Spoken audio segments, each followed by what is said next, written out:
I'm back! Welcome to WWF Royal Rumble 1999 No Chance in Hell review. Ladies and gentlemen, I sat through 3 hours. 3 fucking hours of this shit. Yes, I am actually saying this is shit. This reminded me overall of freaking WWE Royal Rumble of 2015. Probably by far the worst Royal Rumble event of all time, I'd have to say, in my opinion. Outside of Brock Lesnar, John Cena, and Seth Rollins' triple threat match for the WWE World Heavyweight Championship. And this one, by far, is no question just about the same. The only difference is there's 2 good matches instead of 1, and that's about it. The rest of the show was absolute complete garbage. Just to start things off, we had the Big Boss Man going up against the Road Dogg in a one-on-one singles action. This match, ladies and gentlemen, I didn't even care for this. I dozed off half of the match. Looking through my cell phone. This was just complete boredom. I really could not believe how fucking horrible this was. I was not very happy with this opener. This match was not exactly that great either. And it didn't keep my interest for very long. Big Boss Man defeated Road Dogg in about 12 minutes. So overall, this match was not worthy of... This should have been on Monday Night Raw, to be honest with you. Road Dogg's the hardcore champion. Why didn't they just make this a hardcore match for the hardcore championship belt? It would have been a lot better. Big Boss Man has been well known for doing better. He was well known for doing better matches in hardcore championship belt matches than just doing a singles competition. I don't remember Big Boss Man ever being that good in regular singles competition. I didn't really like his in-ring work. Wasn't impressed with him all that much. But his gimmick was a pretty good, solid gimmick that they gave him. But overall, when he came back, it was even better. But overall, his in-ring work was just horrible, in my opinion. I didn't really like Big Boss Man's in-ring work. Then we had the WWF Intercontinental Championship. And just give you a rating on this match, I give it a 2 out of 5 stars. This match for the Intercontinental Championship, with Ken Shamrock being the champion going in, facing Billy Gunn, was an okay match. It told an okay story and everything. Billy Gunn definitely was an underdog going into this match because he did have an issue with his ankle. So they were using injury as a way of putting Billy Gunn behind the 8 ball in this situation. And pretty much that is the overall situation that happened for him. He ended up being behind the 8 ball and lost the match by submission with the ankle lock given by Ken Shamrock. I give this match a 3 out of 5 stars just for the storytelling alone. The in-ring work, as I said with the first match with the opener, I was not impressed. Billy Gunn, I never was really impressed with him either. He never really got over with the crowd, in my opinion, outside of having the Mr. Ass gimmick. I think that's really what helped him get over, but his in-ring work didn't impress me all that much. He's had some decent matches over the years in his career, but he was not all that entertaining to me, outside of the New Age Outlaws gimmick and his gimmick with the Mr. Ass character. Other than that, his in-ring work, as I said, I just didn't get really into it. He didn't intrigue my interest all that much, and I think that just might be in a matter of opinion on my point of view, because probably there's other people on here that would disagree with me, but that's just their opinion, and they have a right to it. X-Pac, the European champion, defended the title against Gangrel. Again, another dull match. Gangrel was crap in this match. Thank God it only lasted for 5 minutes and 53 seconds. I couldn't believe how fucking pathetic Gangrel wrestled back in the day.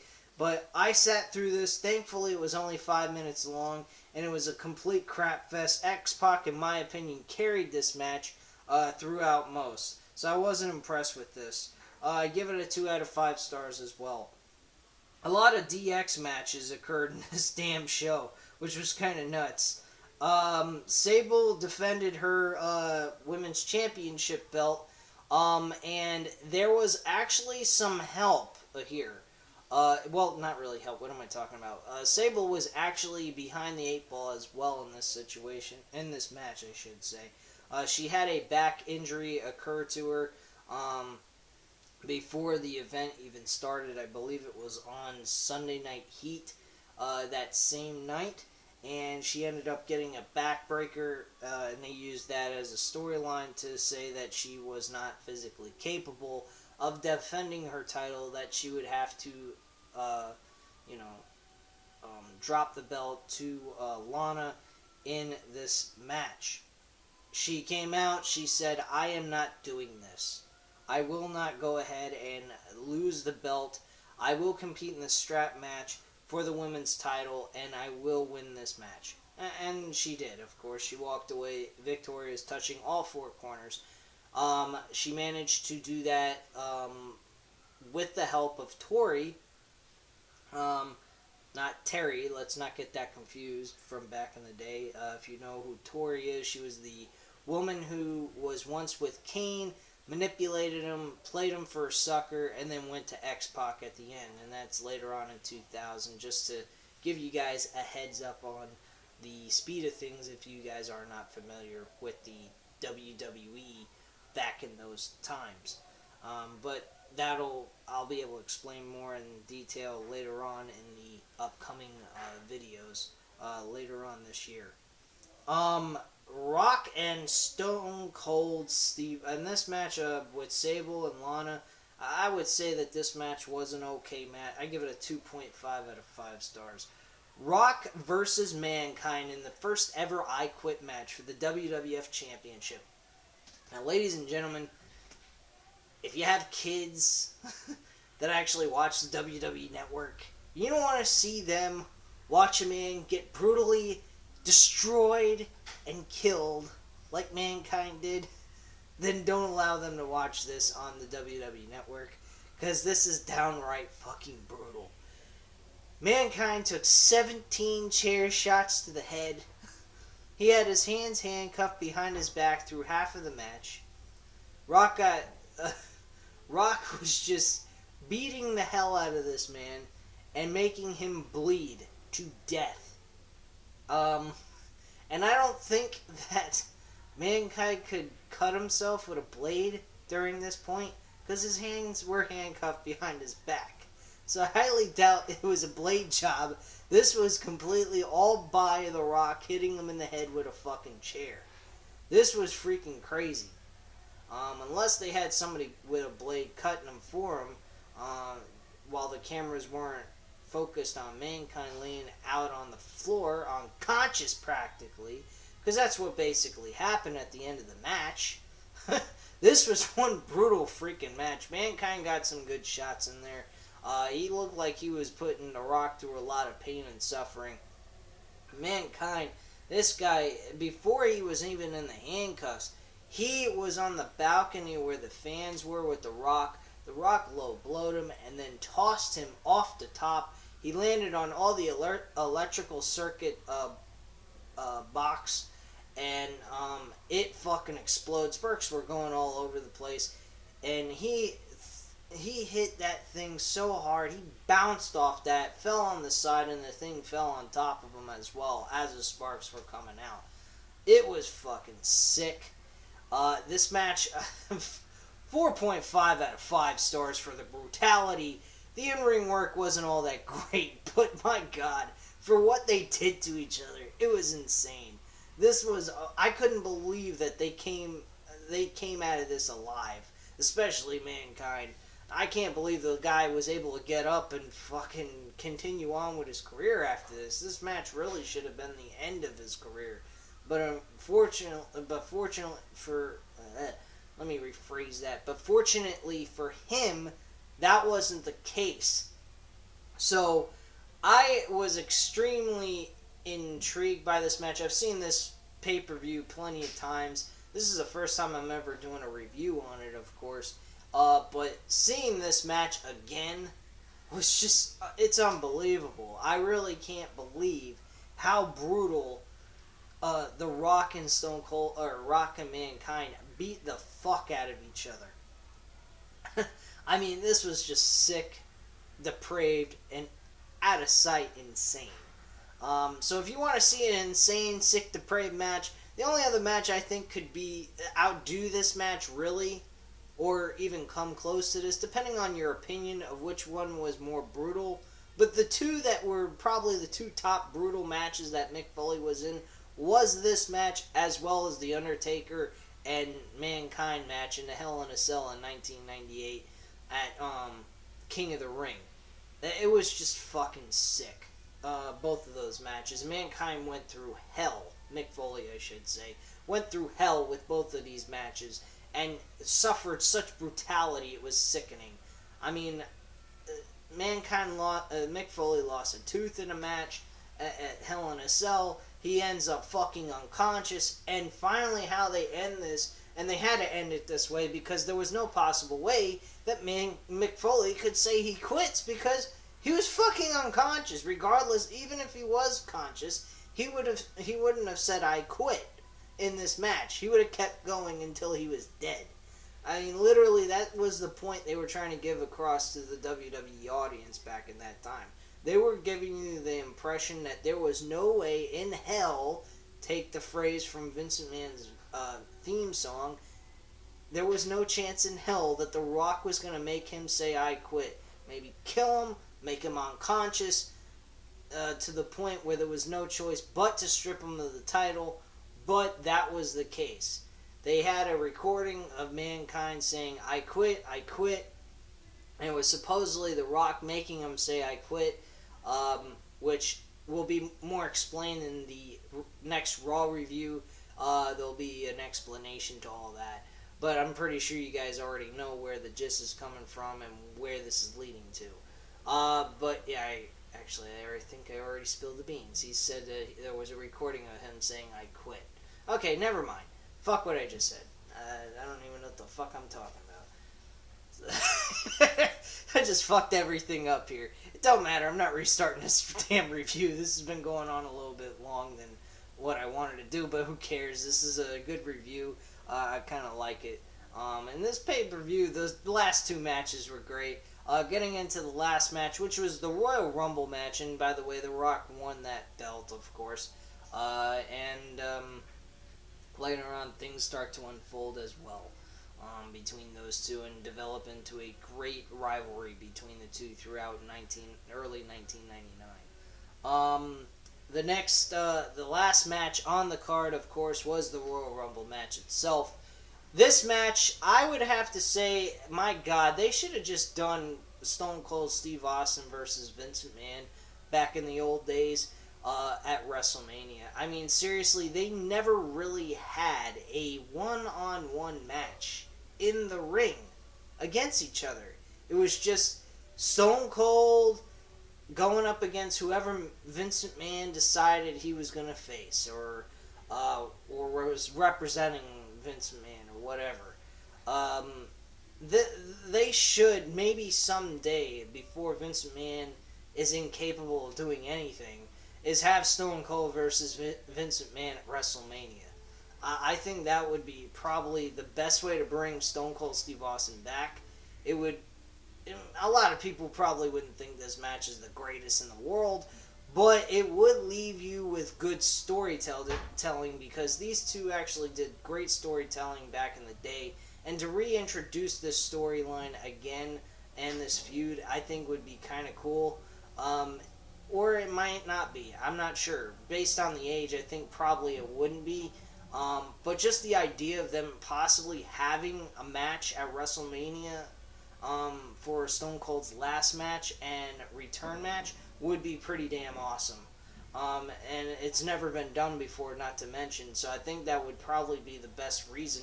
But taking into account their age, it might not be. I'm not sure. It all depends on the fans overall.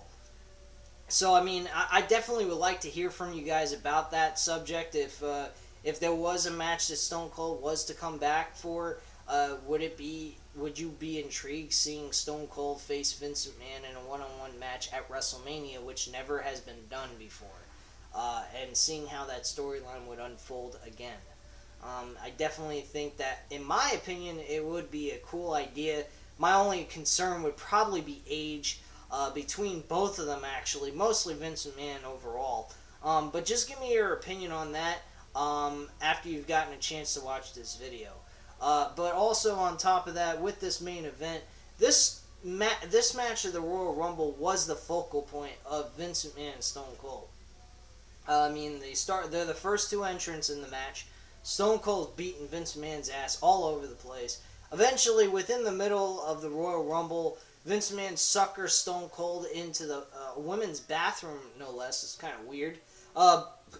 Surprisingly, there was no women in there. And Stone Cold went in there and tried to chase after him, and the gang of goons of the corporation ended up whoa, that was wrong. No, not gangbanging. Oh my god. Wow, this is just turning into a perverted fucking review.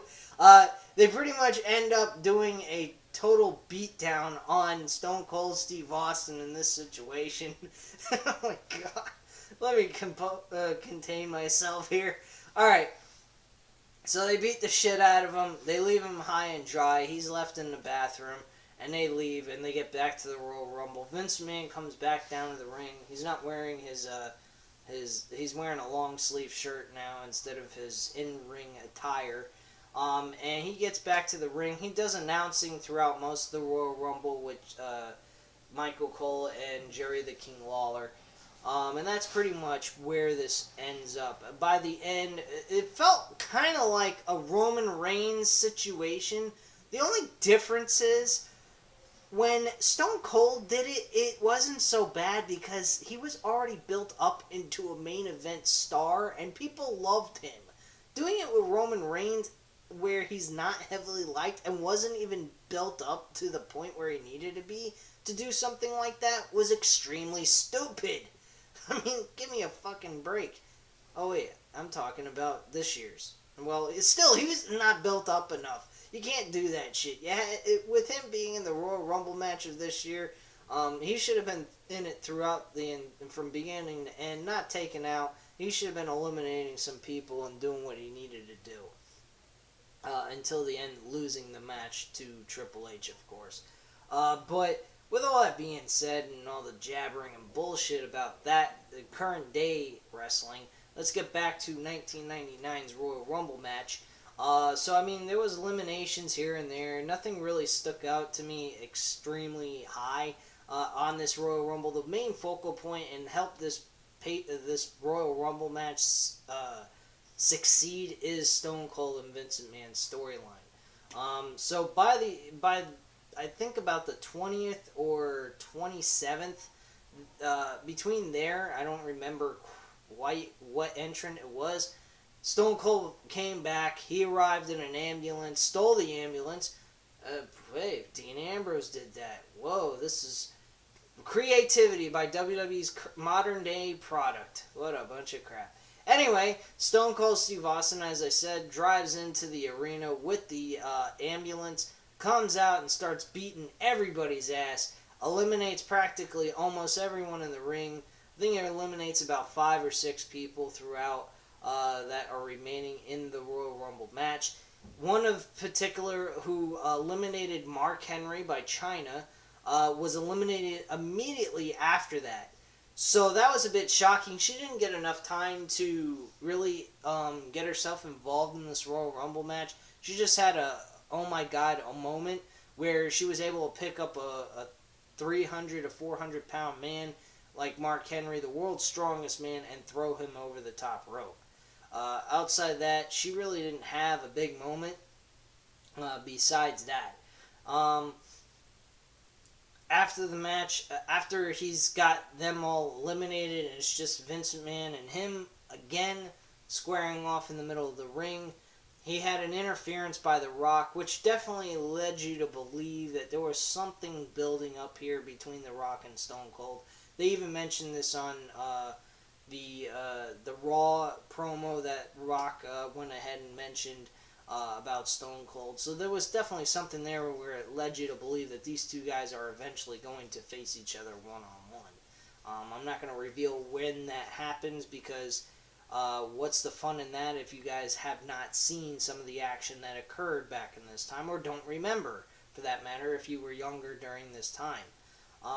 So I just want to kind of make this feel like a real-time kind of thing instead of being already known spoilers all over the place and giving you no reason to want to watch or any purpose to watch anyway.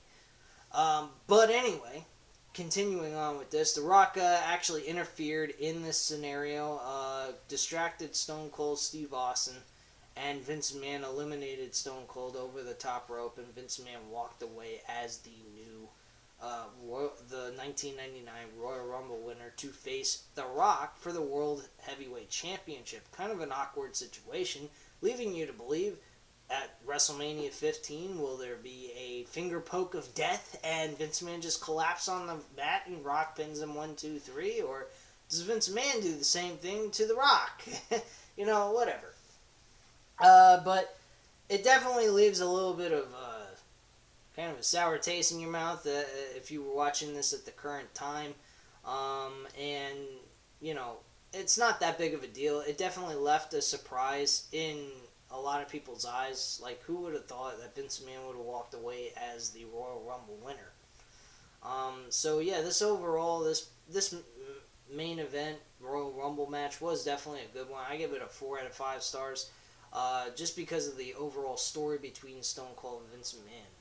It definitely helped it thrive and become successful throughout. Even though there wasn't a lot of big name stars in this match, it still was a successful Royal Rumble match itself. In comparison to some of the Royal Rumbles we have seen in the last 3 years. The 2016 was okay. It's just the Roman Reigns thing being eliminated, I did not agree with. I think that was very stupid on their part.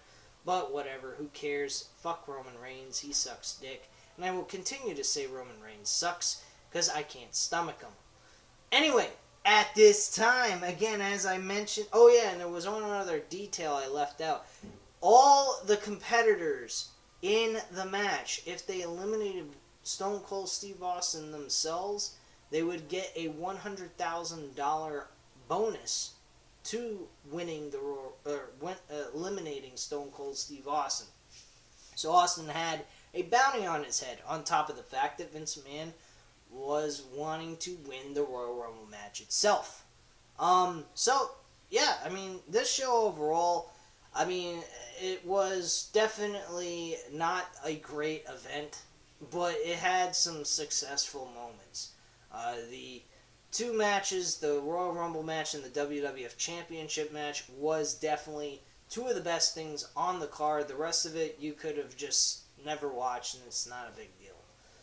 So it definitely saves you a lot of time, but because I'm doing these reviews, I have to do it like in real time and watch the whole entire fucking thing to give you guys a fair review.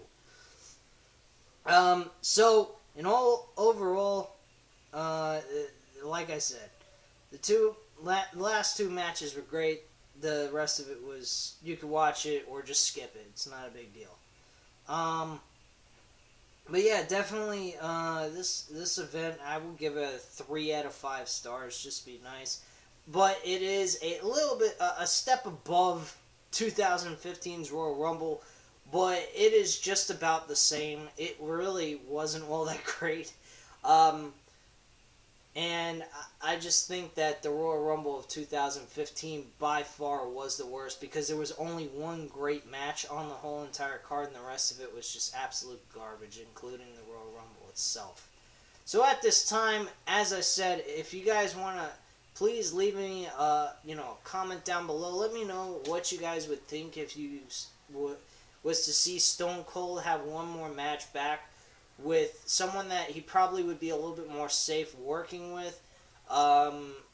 Would be a storyline developing between Stone Cold Steve Austin and Vince McMahon to have a match one-on-one at WrestleMania of next year.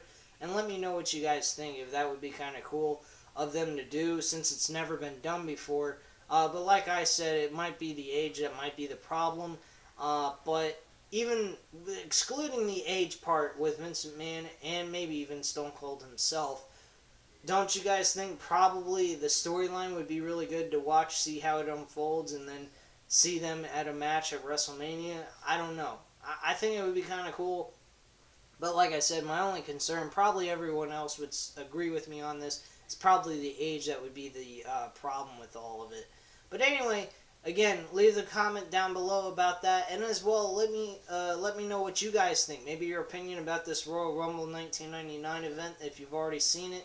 Let me know what you guys think. If you guys think it was really good or it was just about the same I said it was, great. But anyway, leave those comments and opinions down below. I definitely want to get back to you guys and hear from you guys about that. As well as lay it the smackdown to that subscribe button. If you don't, you're missing out on great entertaining stuff. I do non-stop retro reviews throughout the entire week. I might have to be doing some changes to my channel with the scheduling. I might have to do all these reviews during the weekend because I've now started a job. I finally found a job, so I will be working full-time throughout the entire 5-day week. So it's going to make it time consumption a little bit crunched for me.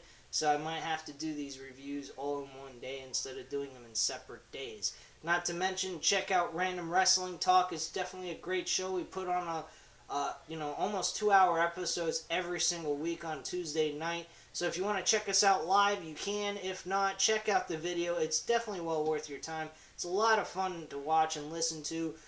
We have a great cast. We got good entertainment, a lot of joking around, a lot of screwing around, a lot of laughter going on. And on top of that, we talk about all kinds of things going on in the wrestling industry, what we think should happen, what shouldn't happen, what we think of Roman Reigns and what he should be doing and all of that, and what things should be occurring in WWE at the current time, as well as coming up with different topics and things like that. But with all that advertising bullshit aside, thank you very much for watching again, and definitely check out the other videos and wrestling content that I have on this channel, because there's a lot of well worth time spent to be able to watch and hear my side and my opinion about the wrestling industry.